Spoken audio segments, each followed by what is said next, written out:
Hey guys, Hardware Hound here. I am in my office and I am here with Mario, who is helping me do a video that I've been wanting to do for a long time.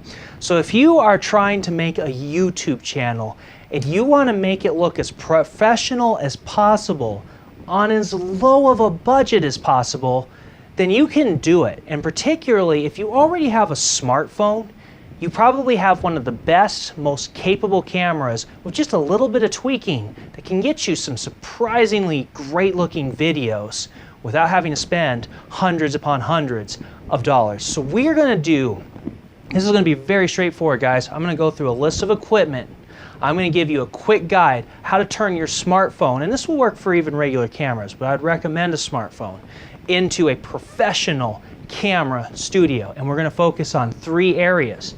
We're going to focus first on audio. Audio is the most important. Then we're going to focus on stabilization because that's pretty important. It'll save you some editing time. And then we'll finally focus a little bit on the actual video and ways to improve the lens ever so slightly. Let's go ahead, dive in to audio. All right, guys, so here's the reason why audio is the #1 most important thing to do right when you are trying to make professional videos, because there is no amount of editing that will turn crappy audio into good audio. You can turn crappy audio into better audio, but it won't be good unless you have some good equipment to bring it up a notch. Okay guys, so here I am. I'm just talking to you using the microphone that's built into my phone. You're going to notice that I'm probably extremely quiet. You're probably going to notice that it sounds really open and just echoey. And that's because the microphone on your phone is kind of crap, and when you're having to keep a far distance from the phone, you're going to have a hard time distinguishing between other sounds in the room and everything. So let's talk about one of the most affordable and easy, simple things to drastically improve your video audio quality. Will make you seem so much more professional with just about 12, 13 bucks. Okay guys, so now we have upgraded to a simple wired lapel mic. Just that simple. That's all you guys need. Now this market changes a lot. Back when I bought my wired lapel mic, I got one that had just kind of a standard maybe 4 to 6 foot cord. And in order for me to reach my camera, I got an extension cable to make that even easier. So I could sit across the room and just hide the cord in a way that it would be off of the screen. But they've got one of these now on Amazon that includes the extension cord. Guys, this right here is the easiest and most affordable way, and you're gonna hear a drastic difference in the quality of the audio just by adding this simple lapel mic. All right, now we're looking at our option 2. Now this is where we're gonna start getting into more expensive options. But Rode makes a shotgun mic. Now that's about $60. But what's nice about the shotgun mic is it does improve your volume a little bit. The big thing the shotgun mic does is it helps kill some of that echoey ambiance going around. Now, particularly if you are needing to record multiple people and you are needing to be able to hear them on multiple different fronts, a shotgun mic is great because you don't have to mess with multiple wireless lavaliers trying to tie into the same system. You can just point the shotgun. Now, a lot of times you won't have a lens on your phone. One of the things that helps the shotgun mic is to be closer to the shotgun mic. So what I'm going to do is I'm going to put our wide angle lens on the phone again, and this is going to put me closer, and you're going to hear another improvement on the audio. Okay guys, so now you'll probably hear a drastic volume change in the shotgun mic because I'm not going to edit any of these volume levels. I'm going to let them just stand bare as we're recording them. This camera feels like it's right in my face, but what the wide angle lens is doing is it's allowing the angle to catch a much broader spectrum around me while keeping the camera really close. With the camera really close now, this shotgun mic is going to pick me up well. If I am having an interview with a person dressed up in black stormtrooper armor at, say, a Comic-Con event, and we are having a conversation, one mic is picking us both up, and because the camera is so close, it's going to pick our voices up well as cutting out the ambiance around us. If that's the kind of use, then I would definitely recommend grabbing a shotgun mic. But if you are going to be the primary person talking at all times, then I feel like there's an even better option now that wasn't available until recently. I have been shopping for forever for a solid wireless solution, and I've tried some things and they all just came out terrible. I thought the only way I'm going to get a good one is if I spend $100 to $300. I wasn't even sure about the $100 options out there. Well, as it turns out, I found something recently from a company called Kimafun, and even though it's a $50 option, it is a wireless microphone that you can connect and not be attached to your phone anymore, which is great because now I can walk completely out of the shot.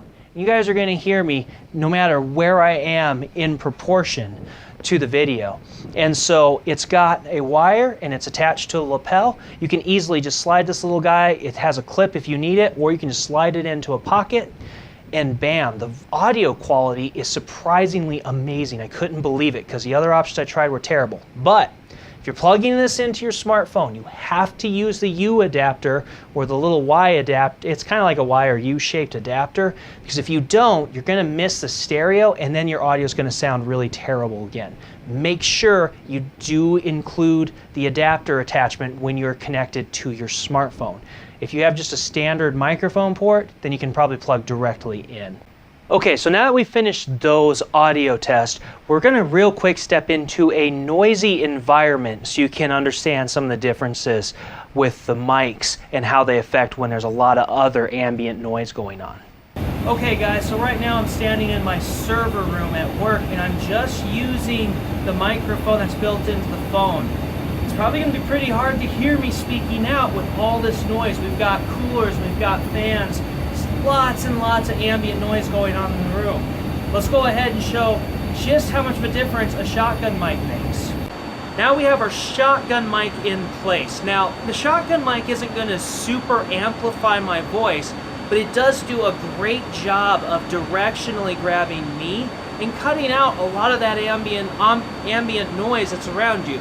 So now you're probably hearing my voice a little more clear, and the closer that the phone is to me, the better it is. So like right now, if we just get a little bit closer, now you're probably hearing me just fine. But if we step right back, I might get a little quiet. The nice thing is if you're doing lots of two-person interviews, it's pretty easy to just boost the audio level and it's not too uncomfortable.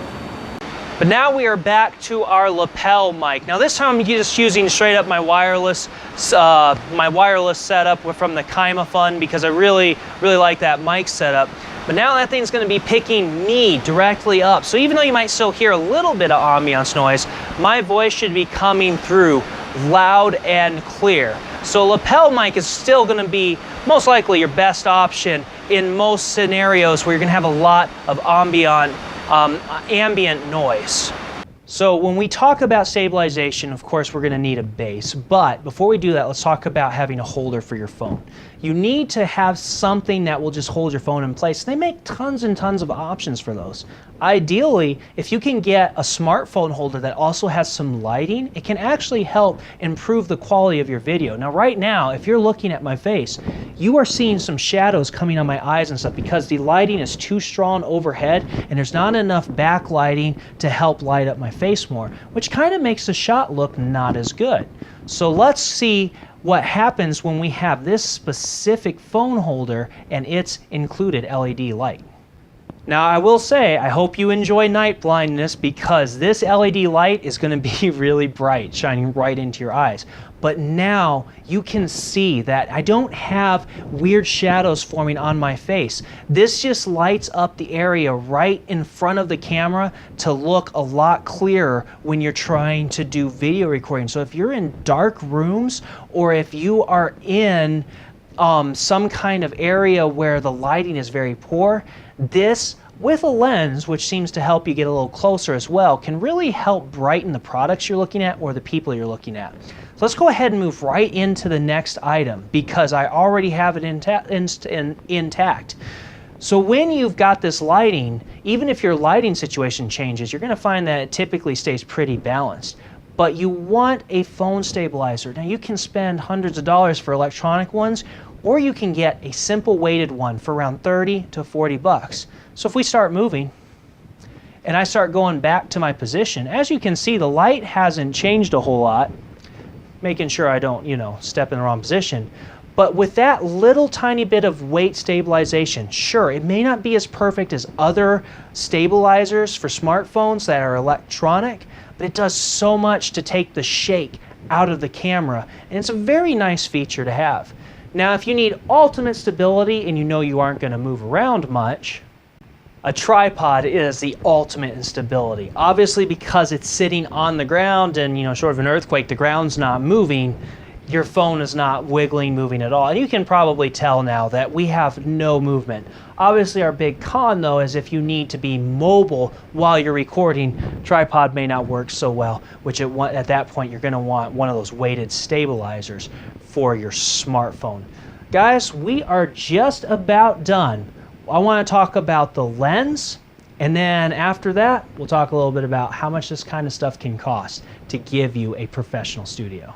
All right, let's talk about what a camera lens can do with your shot. So right now, we're just using just the flat out open lens that's attached to the phone for the camera. If you're going and you're doing a shot of a person, you're probably not going to notice a difference from just the normal camera lens on your phone and adding an external camera lens to the shot. But when you start trying to do like closer looks at products, not necessarily, we just tested this out, not necessarily when you're putting your phone right up next to it, the closer you can get, the better your smartphone's going to do on its own. But like if you're trying to do a picture, so we're going to frame this picture so that you can see the whole thing in the shot. Now right now, we are a good about 3 feet away from this picture, so you're going to have a little harder time picking out some details. Some of the lighting is not going to be as strong right now without the lens. So with that, you may not notice a huge difference, but if you look closely, you might be able to see just ever so slightly bit of clarity. Let's try this again, this time with the lens. All right, so now we have the lens, and you probably won't notice a huge difference with just me talking and as a person. It does help a little bit when there's movement, but if I was using a trade show, it's kind of nice as I walk around. But as we go to like a product again, so as we go to frame this picture so that the picture is in the entire frame, we've got the whole picture in the frame, but we're probably a foot closer with the camera. As a result, that's going to help us pick up finer details and have better lighting to absorb into the lens. So that's the beauty of what an external lens on your smartphone can do. And especially if you're doing a lot of showing like larger products or photo galleries or various things, a lens I think can be extremely helpful. Now, I will say this though, I would highly recommend you only consider the one from BC Master. Not only is it a great price, but I was looking at reviews and I could clearly see some fishbowl effects going on with other lenses. BC Master does not seem to do that. There might be a little bit of a trouble getting a corner shot. I notice that I won't use the lens when I'm just sitting at my desk doing my reviews from a talking standpoint. But when I go back to my product closer looks, I throw that lens on now every time so I can get a clearer shot of the products that I am reviewing. Okay guys, so we're gonna see how this works in the final clip. I don't know yet, but Mario's telling me I need to see what this looks like when I put this lens on because he's watching me while I'm doing it. And honestly, I've never been able to see this, so here we go. Experiment time. All right, so sorry, I'm a little night blind from that LED. Okay, I hope you guys are not seeing up my nose too bad. I'm a OCD perfectionist, guys, so I'm trying to get that lens as perfect on as I can. So there you go. That's like a straight before and after with the BC Master camera lens. So if you're wanting to make your own YouTube video and you're thinking, I'm just going to grab my phone and I'm going to record it, this is what you're going to get. No stabilization, no extra audio. Now, smartphones have come a really long way. So this isn't actually going to be a terrible video, but it's not going to be the kind of professional quality that you're going to really want to strive to achieve when you're comparing to a lot of other video makers on YouTube. Here we are with everything back on the camera. This is how much of a huge difference buying some extra accessories for your smartphone can make. It can turn what would look like just some person throwing up some random video and not putting any effort into somebody who looks like they're actually doing a professional video job for their YouTube channel, or what other video avenues that you're using. Now, let's talk a little bit about this cost. Guys, if you're doing like the bare minimum, let's say you're grabbing a tripod, let's say you're grabbing the holder, and you're gonna get just a nice wired mic because it saves you money. You're looking at, depending on how price fluctuations go, about $50. $50 to turn your smartphone from looking like just something any old 13-year-old kid would do, just to throw something for fun up on YouTube, to somebody who looks like they're actually trying to put professional content on YouTube. Now, as you get more advanced, you can easily start spending in the $100, even $150 range. When you start adding like a wireless mic system, when you start having like a weight stabilizing gimbal, you can start spending some more money. But even then, if you know what you're needing for your video purposes, I doubt you'll have to go much over 100. In fact, only reason why I'm closer to $200 on my expenditures right now is because not only did I get the Rode shotgun microphone, but I eventually got the Kimafun. If I had to do it now, I would watch this video and go, oh, well, I don't need a shotgun mic. I always talk to the camera myself. I would only grab the wireless one, put me back down to probably around $120 because there had been some other things I wouldn't have had to buy. Obviously, I've put more experimentation into this. So there you go, guys. I'm going to have links in the description below. Each one of these products with an Amazon link so you can check them out for yourself and you can shop for yourselves. Look at reviews, find out things that have been working out for other people. You don't have to get the exact thing, but you can turn your smartphone, you can increase the professional quality of your YouTube videos. I hope this thing helps you guys out. I hope I'm not just giving you terrible ideas. I hope you guys find out that this is actually useful, especially if you're like me, low budget, don't have an editor, and you're trying to make these things as professional as you can first try. Like and subscribe if you want to follow more computer hardware, and I will catch you later.